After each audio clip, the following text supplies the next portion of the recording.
presidential election. Dylan Byers and Donnie O'Sullivan have tracked one meddling effort that bridged everything from Facebook and Twitter to YouTube, Tumblr, and even Pokémon Go. So, Dylan's up live. Pokémon? Pokémon, Brooke. No this way. went far beyond, it did. It went far beyond Facebook, Twitter, YouTube, which is owned by Google. Those three companies have been called to a public hearing next month. But this was so much bigger. This account called Don't Shoot Us, which was posing as a part of the Black Lives Matter movement, used all of these platforms to effectively create an ecosystem where these messages highlighting police brutality, trying to galvanize African-American outrage over police brutality, those would be reinforced across a network of platforms. And with some influence, actually, we look and we see, YouTube videos that together were viewed more than 350,000 times, a Facebook page that had more than 250,000 likes.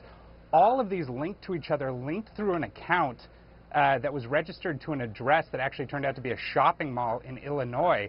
That Tumblr page promoted a Pokémon Go competition where if you went to sites where there had been alleged incidents of police brutality and you named your Pokemon after those victims, for instance, naming Pikachu Eric Gardner, if you won that competition, this promotion suggested, you might win a free Amazon Prime card. So every social network we think about, every sort of digital platform that we think about, the Russians were trying to exploit those in order to create this network and reinforce the idea that these were legitimate accounts being run by Americans. In fact, they were being run out of the Internet Research Agency, that shadowy troll farm linked to the Kremlin that we've been talking about so much. And when you hear all of this, you don't have the answer to the question, but it's like the crux of this whole thing. How did they know who to target, where to target, what the issues would be? Did they have any kind of American help? Well, that is right, and Brooke, that is the big question. It's the question that Special Counsel Robert Mueller is looking at. It is the question that congressional investigators are looking at. Was there any help? Was there any overlap? That's a question that was put to Sheryl Sandberg this morning in an interview 3 times. She refused to answer that question, what Facebook knew about whether or not there was any collusion. But look, the strategy here and the sophistication in terms of understanding how to push Americans' buttons, in understanding what issues were already divisive in American society, in American culture, they clearly understood that well.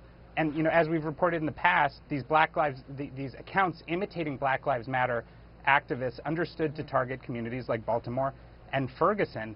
And then when you start to think about the ways they encourage people to go out and actually be active in the real world, through things like Pokemon Go, through organizing protests, in this case with the Don't Shoot Us account, even contacting local news organizations about rallies they were trying to organize, you begin to understand just how sophisticated this effort was. It is mind-boggling. Dylan Byers, keep digging. Thank you so much for that.